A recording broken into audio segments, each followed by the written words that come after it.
Jadi Pak, apa saja jenis bahan yang biasa digunakan dalam membuat pondasi ini Pak?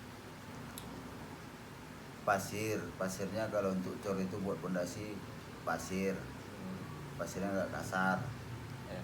Nah, batu koral, namanya batu kerikil, kawat, besi 10, air, semen. Semen. Nah, kalau ini Pak, apakah jenis bahan tersebut merupakan jenis bahan yang biasa digunakan oleh pekerja bangunan yang lainnya juga? Ya, biasa digunakan seperti besi 10 untuk tiang dan tapak-tapaknya, besi 6 mili itu untuk ring dia. Itu naik nanti besi 10 itu buat tiang stek namanya. Tiang stek. Ya, itu kita gunakan pasir, batu koral, semen, air, baru kita aduk jadi satu. Oh, iya, Pak. Kebanyakan itu.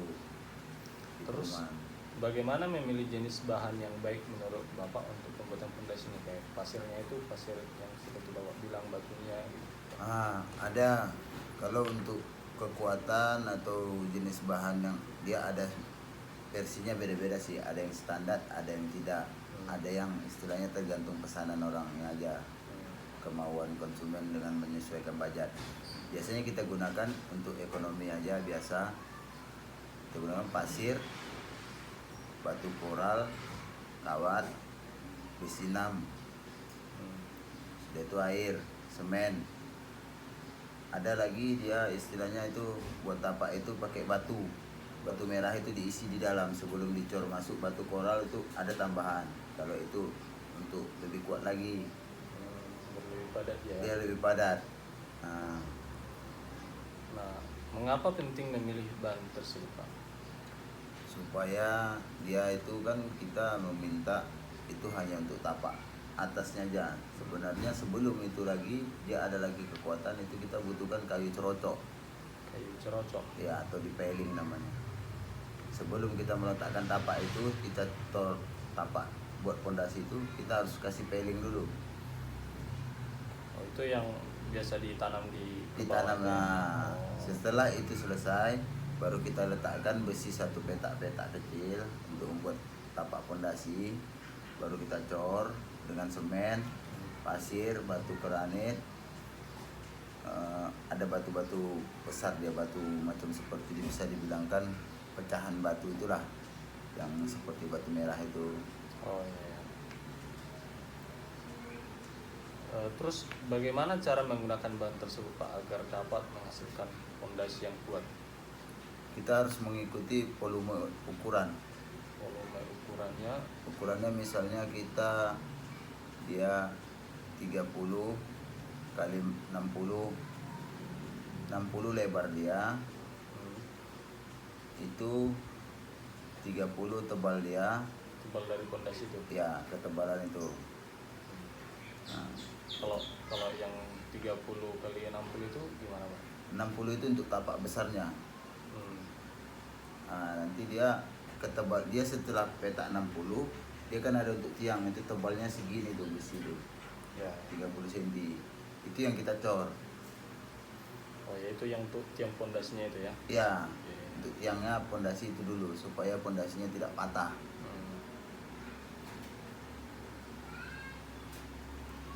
Nah, kemudian apa fungsi dari besi tersebut terhadap bahan yang digunakan? Semakin besar besinya menyesuaikan dengan ukuran, semakin kuat dia. Semakin kuat. Ya, kalau kita masukkan semakin kecil, kekuatannya kurang. Karena tidak sesuai dengan beban yang akan dipikul, karena dia memikul beban semuanya di situ, di pondasi itu. Makanya pondasi itu lebih kuat. Nah, kalau misalnya tidak menggunakan besi bagaimana Pak?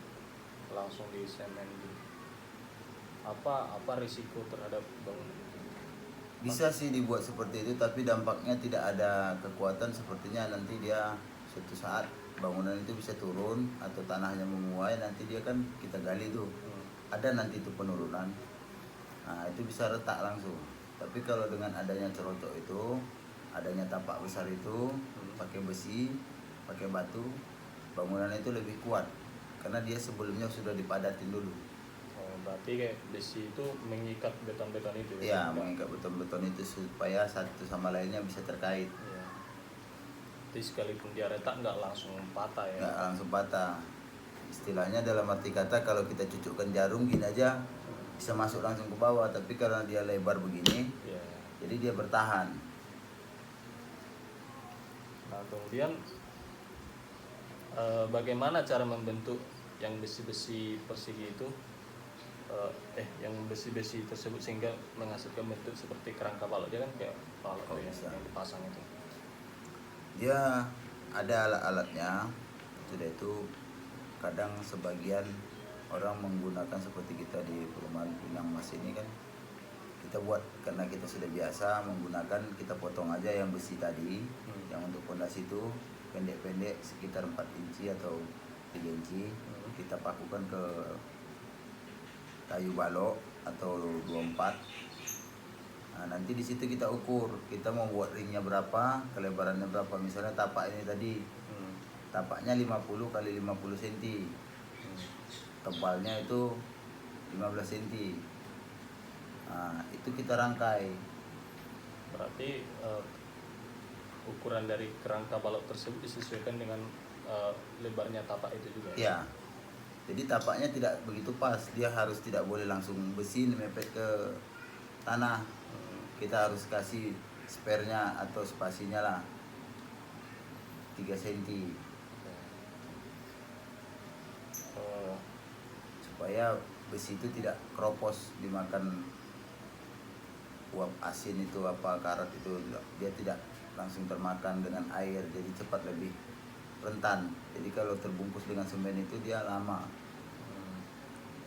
Terus berapa banyak biasanya bahan yang diperlukan dalam membuat fondasi untuk satu rumah biasanya yang tipe 36 ini? Kalau tipe 36 ini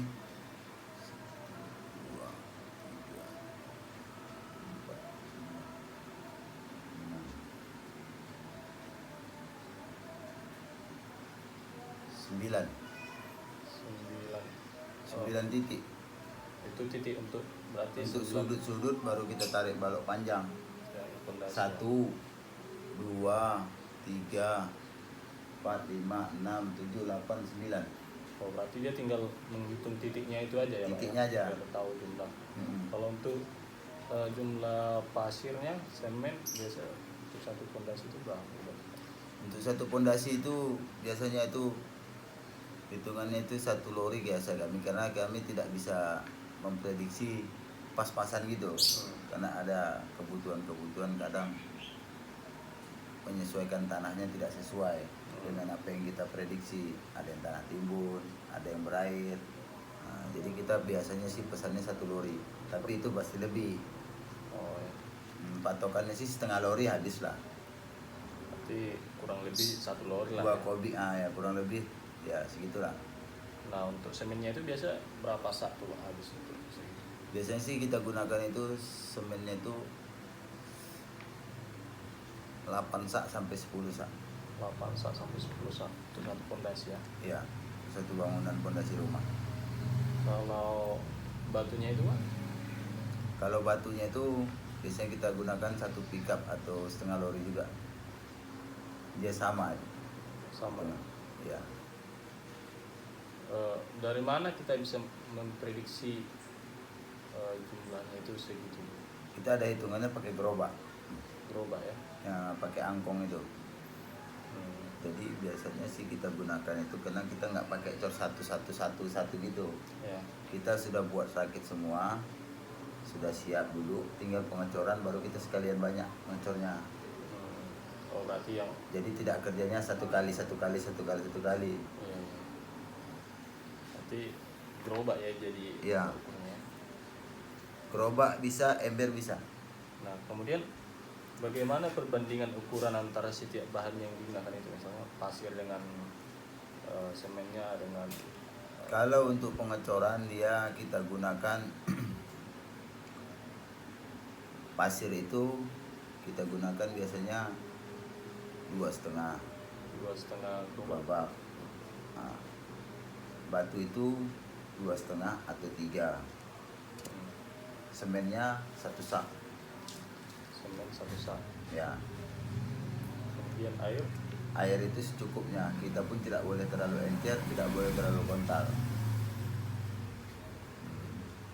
Kita menyesuaikan dengan keadaan itu.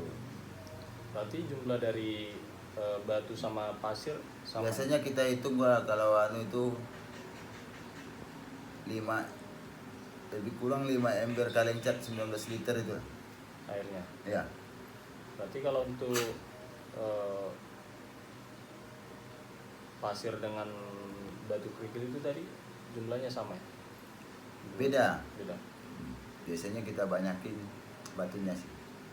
Lebih banyak batu. Berarti perbandingannya kayak 3 batu, 2,5 atau 2 pasir, pasir, 3 batu.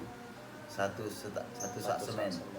Sama air lah ya. Air secukupnya. Biasanya kita masuk pertama itu biasanya 2 ember atau 3 ember. Kita lihatlah. Itu yang ember cat. Ember kaleng cat yang 19 liter biasa kita ukur pakai itu. Nah, kemudian bagaimana jika terdapat kesalahan pada ukuran bahan tersebut, Pak? Misalnya lebih banyak, kadang orang bikin lebih banyak pasirnya dari batunya atau lebih banyak semennya dari bahan yang Ada kesalahan itu, kadang itu kesalahannya sih bisa kita tutupin dengan manipulasi, istilahnya dimanipulasi dia tuh seperti apa ya dibilangkannya, kalau kebanyakan air encer gitu kan. Jadi terpaksa kita itu udah namanya gagal kan. ya, Jadi kita harus menambah. Kita tambah pasir, kita tambah batu sama semen. sama semennya lagi. Jadi sisanya itu kan jadi lebih tidak sesuai ukuran. Nah, kita udah ada planning untuk yang lain-lain.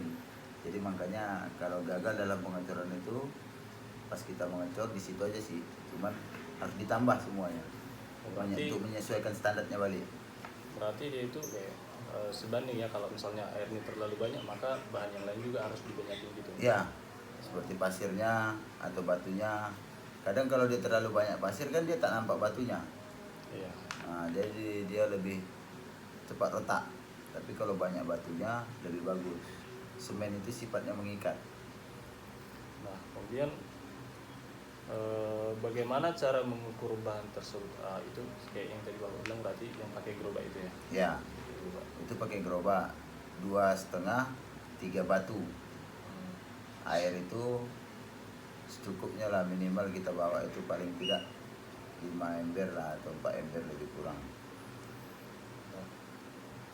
Apa yang harus diperhatikan dalam mengukur bahan yang akan digunakan itu? Salah satunya memastikan ukuran itu petak dan bidang-bidangnya itu harus sama semua. Jadi kita bisa mencapai ukuran yang akurat. Berarti Tidak boleh sana ada yang 60 kali 80. Jadi kalau 60 60 60 60 semua.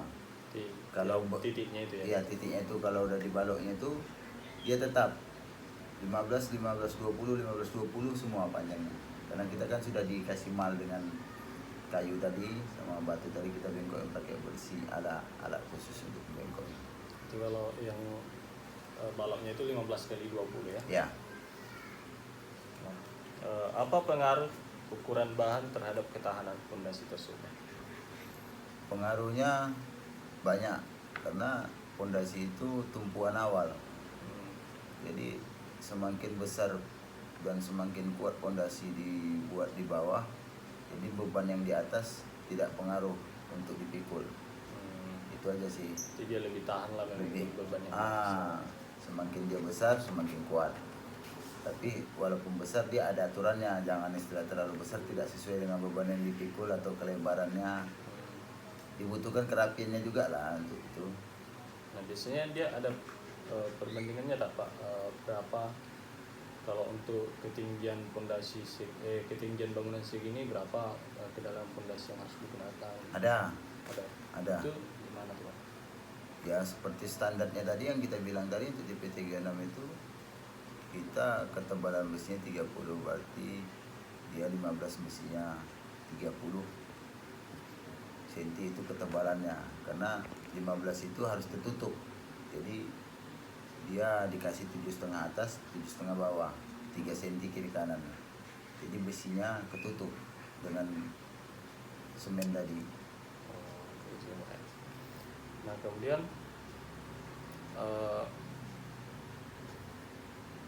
apa saja alat ukur yang digunakan dalam mengukur pondasi ini, Pak? Misalnya mengukur panjangnya, Panjangnya ada. Pertama itu kita membutuhkan meteran, meteran, timbang air, timbang air, benang, pensil, jadi goplang atau kayu yang sudah kita memang susunkan untuk takaran dia. Sebelum kita membuat suatu pondasi, kita harus membuat goplang dulu biar tahu kita ketinggian pondasi itu seberapa yang diinginkan. Oh, itu yang awal-awal itu ya, Pak? Ya, kalau tidak ada goplang itu untuk membuat suatu bangunan tidak akurat. Bisa buat tapi tidak akurat. Nah, kalau yang timbang air tadi itu gimana tuh, Pak? Untuk melepel, jadi yang ujung sudut diagonalnya itu dapat semua tingginya, Oh, biar sama tingginya. biar sama tinggi semua. Itu makanya ditimbang air atau dengan water pass. Biasa kami menggunakan sih pakai selang diisi air, itu aja. Berarti itu biar rata ya ini, Pak, ya? Biar rata tingginya semua, walaupun diameter tanahnya menurun atau mendaki macam mana pun kita bisa level dengan itu sesuai ratanya. Nanti setelah itu kalau ada pun istilahnya turun yang mana mau ditimbun, yang mau ditambah, mau digali, itu kita bisa ketemu. Berarti dia meskipun permukaan tanahnya nggak rata, kalau menggunakan selang air itu Bisa kita level pondasinya biar semua, ya bisa namanya rata jadi ya. level. Oke, Pak. Nah kemudian bagaimana cara menggunakan alat tersebut? Menggunakan alat tersebut, kita dari awal titik itu kita harus memasang patok kayu, kayu bulat itu kayu andang namanya, sama kayu 1-2, ada yang menggunakan dengan papan. Setelah itu kita patok dulu satu, yang mana yang mau dibuat, baru patok satu lagi tingginya seberapa. Nah, di situ nanti dari timbangan air itu baru kita garis semua, baru kita tempel kayu itu. Setelah kayu itu baru kita tarik benang. Kalau cara menggunakan timbang air itu bagaimana, Pak? Cara menggunakan timbang air itu sama, dari pojok sana ke sana harus kita timbang rata. Kalau maksudnya ukuran air di selangnya itu Harus ada aturan? tak ada aturan, cuman di sana kalau udah dia kita gini kan, 2 selang. Jadi di sini airnya batas ini. Yang ini tidak boleh gerak lagi. Kita ambil satu patokan. Satu. Nah, di sana yang boleh ngikut. Karena di sini sudah berhenti, yang sana yang ngikut. Di saat kita menggaris itu tidak boleh airnya gini-gini. Dia harus betul-betul diam. Satunya dan satunya lagi harus diam. Berarti kalau udah diam ini, yang satunya diam juga, disitulah kita garis. Yang ini kena kita ambil patok awal, baru yang kedua patok kedua. Sudah itu yang di sini ini diam lagi, baru kita jalan lagi ke ujung yang lain, ke ujung yang lain, ke ujung yang lain. Nah, disitulah Berarti selama kalau yang satu lagi belum diam masih bergerak, berarti belum sama tingginya. Nah kemudian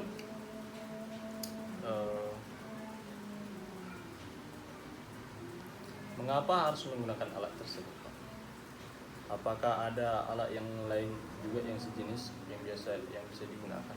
Ada, seperti meteran itu ada, water pass itu ada. Cuman water pass tidak bisa menjangkau jauh. Water pass itu sepanjang-panjang water pass itu yang bisa kita gunakan lah hari-hari di perumahan yang masih ini paling 1,5 meter atau 1 meter atau 60. Jadi sementara diameternya 6 meter. Berarti Kalau selang itu biar jauh pun bisa kita tarik, walaupun dia berjalan di bawah mana, yang penting dia masih di bawah, kita masih bisa gunakan, lebih akurat daripada yang meteran dan terpas itu. Oke, Pak. Nah, kemudian dalam mengukur pondasi ini apakah ada faktor-faktor yang harus diperhatikan dalam pengukuran pondasi ini? Itu faktornya itu ada, salah satunya yaitulah faktor tadi harus ada pakai goplang itu. Goplang. Nah, ada goplang baru kita bisa mengukur di mana letak-letak titiknya. Berarti yang diukur itu cukup titik ke titik aja ya? Ya, Nggak perlu harus semua sisi ke sisi. tak perlu. Kalau udah titiknya sama, otomatis sisinya sama juga. Sisinya dapat. Nah, kemudian bagaimana cara mengukur kedalaman pondasi ini, Pak? Yang kayak tadi itu perbandingan kedalaman pondasi dengan tinggi pondasi. Kita sudah menggunakan meteran. Kita sudah menggunakan meteran itu, kita sudah menggunakan benang. Jadi berapa benang itu tingginya itu, misalnya ini sudah level lah ya. Ini dari sana ujung sana ke sini bangunan ini ya. Yang kita tarik di sana goplangnya, di sini goplangnya kita pakukan di sini untuk mengikat benang. Lurus ini benang ini kan. Jadi dari benang ini ke bawah. Ke bawah juga. Ya. Jadi misalnya kita mau tahu nih ketinggiannya itu misalnya 40 cm. Nah, dari sini kita garis 40 cm, ujung meteran itu kalau dia gantung kita tambah semennya. Jadi kita ngikut ini aja. Yang bawah kita tak bisa ikut karena kita tak nampak barangnya. Kita hanya bisa dari atas. Berarti dia mengukurnya itu bukan dari bawah ke atas ya, Pak? Bukan dari atas ke bawah. Bukan kayak mengukur pohon gitu. Bukan. Nah, berarti dia patokannya dari benang itu. dari benang itu yang sudah di level dengan timbang air itu. Oh, iya. Atau di waterpass yang sudah di waterpass. Nah, kemudian Pak untuk yang besi persegi itu apa namanya ya, Pak? Yang ringnya. Ring. Nah, itu berapa ukuran yang digunakan, Pak? Itu digunakan menyesuaikan dengan balok. Balok itu istilahnya kita biasa gunakan 6x10 atau 6x8. 6x8. Menyesuaikan bata. Nah, berapa ukuran dari jarak ya persegi yang satu dengan persegi yang lain? Dia Itu 15 cm sampai 20 cm. 15 cm sampai 20 cm ya, Pak. Ya, sentimeter. Kemudian apa fungsi dari besi persegi tersebut terhadap besi yang panjang itu, yang balok-baloknya? Itu untuk mengikat panjang itu supaya dia sama peta. Sama peta. Ya, jadi dia dapat lingkaran itu dapat segi empatnya itu dapat. Oh, berarti dia supaya Besinya, baloknya tidak lari ke kiri ke kanan dan aturannya sama.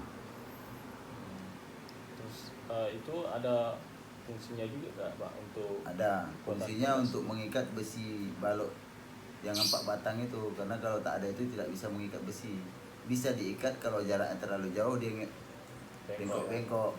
Jadi untuk kekuatan pun tidak bisa kita gunakan. Makanya dia ada atur jarak 15 cm sampai 20 cm. Berarti itu biar nggak gampang bengkok ya, Pak ya? Tidak gampang bengkok.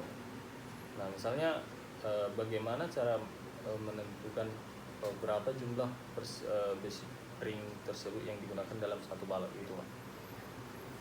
Biasanya kita ukur tergantung panjangnya. Kalau panjangnya misalnya panjang pondasi rumah itu dia 6 meter. Berarti 6 meter dibagilah itu 20 cm. Oh, berarti tinggal dibagi ke jarak. Tinggal dibagi jarak aja. Jarak panjangnya itu dibagi 15. Jadi disitulah kita menemukan berapa ring yang harus kita gunakan. Berarti untuk setelah kita tahu ring yang digunakan dalam satu balok, berarti untuk keseluruhan tinggal dikalikan aja ya. Tinggal dikalikan aja. Bisa dikalikan berapa balok, dapat itu nanti semua. Nah, kemudian bagaimana desain dari pondasi bangunan ini, Pak? Desainnya dalam arti kata seperti apa? Apakah Mau dari peta, mau bulat begitu. yang tipe 36 ini, yang peta kan? Yang peta itu tipe 36 itu dia jadinya 6 meter. 6 meter kanan, 6 meter kiri, 6 meter depannya. Jadi semua itu sudutnya itu dari sudut ke sudut itu hitungannya 6 meter ke 6 meter. Itulah yang biasa kita gunakan untuk rumah tipe 36, maka dia bilang 36. Jadi 6 meter panjang, 6 meter terus ke belakangnya. Ya. Nah, ini Pak, kenapa bentuk dari rumah tipe 36 ini kan kenapa ada yang sebelah pas panjangnya Sebelah tidak. sebelah tidak. Iya. kan nggak sama tuh benjangnya biasanya yang bagian Iya. depannya. Kenapa begitu Pak? Sebenarnya itu suatu motif aja sih.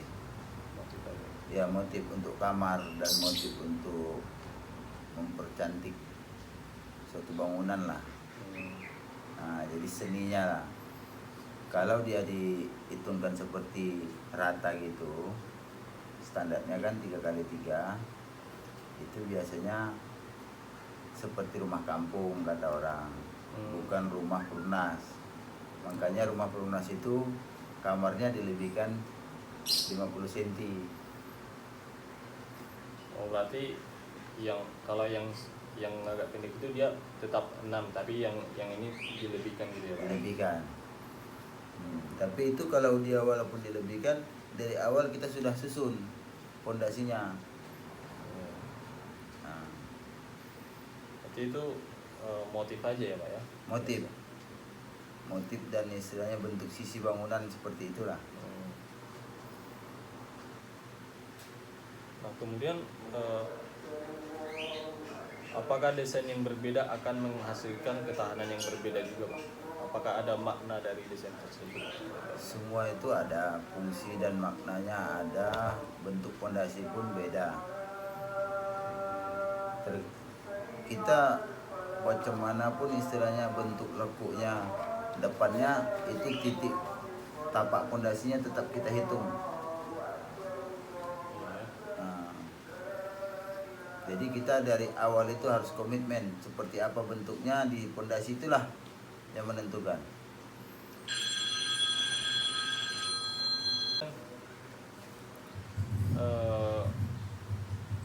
Bagaimana proses pembuatan pondasi bangunan ini Pak? Proses pembangunan pondasi yang seperti apa ini? Yang digunakan ini ya, maksudnya langkah-langkahnya yang dari yang awalnya bikin goplang. Ya, langkah-langkah awalnya itu kita harus membuat suatu pondasi itu, sebelum menggali tapaknya kita harus membuat goplang dulu. Nah, setelah kita membuat goplang, di goplang itu kita buat petak persegi aja. Petak persegi. Nah, itu yang untuk tiang pondasinya itu ya? Ya, sekarang kita ukur bidang yang kita nak buat, berapa luas, berapa persegi.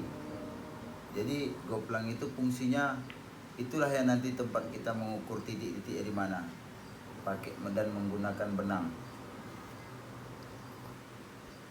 Nah untuk penggunaan ini Pak, tiang pondasi ini, titik-titiknya itu untuk menentukan letaknya itu, apakah memang harus di setiap sudutnya itu yang digunakan Pak? Kenapa enggak kayak di tengah-tengah aja begini tiangnya, kenapa harus di sudut gitu?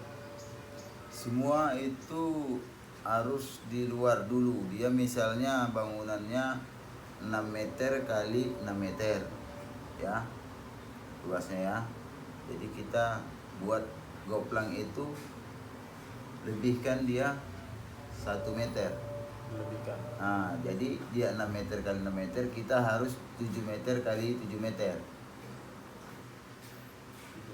Itu supaya apa Pak? Supaya pondasi tadi di dalam Goplang tersebut. Di dalam goplang tersebut.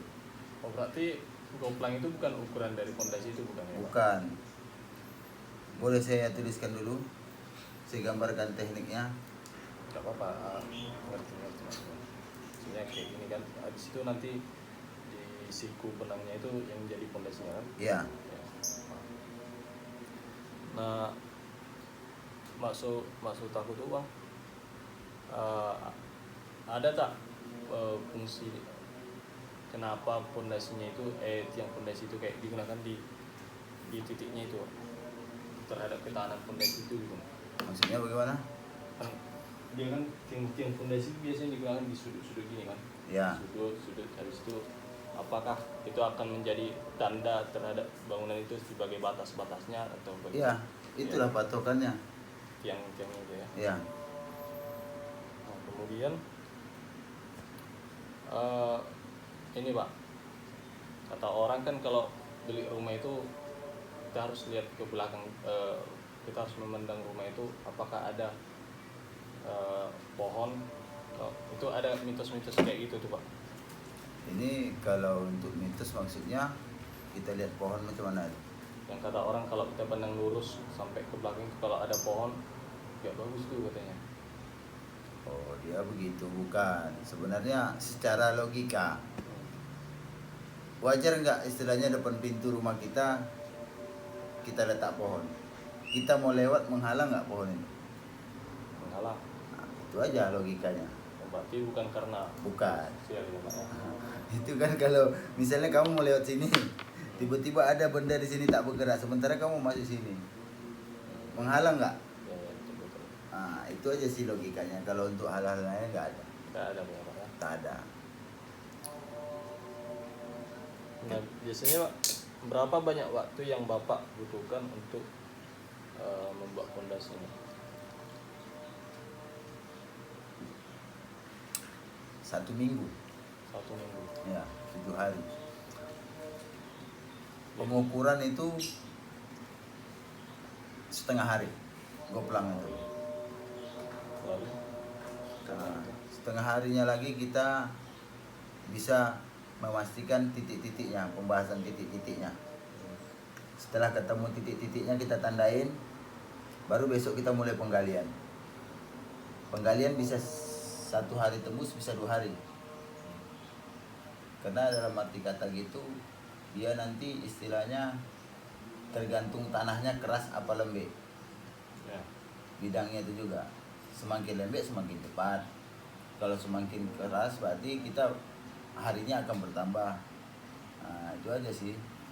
Nanti hari pertama dia Pokoknya untuk hari pertama sesuai dengan kesepakatan antara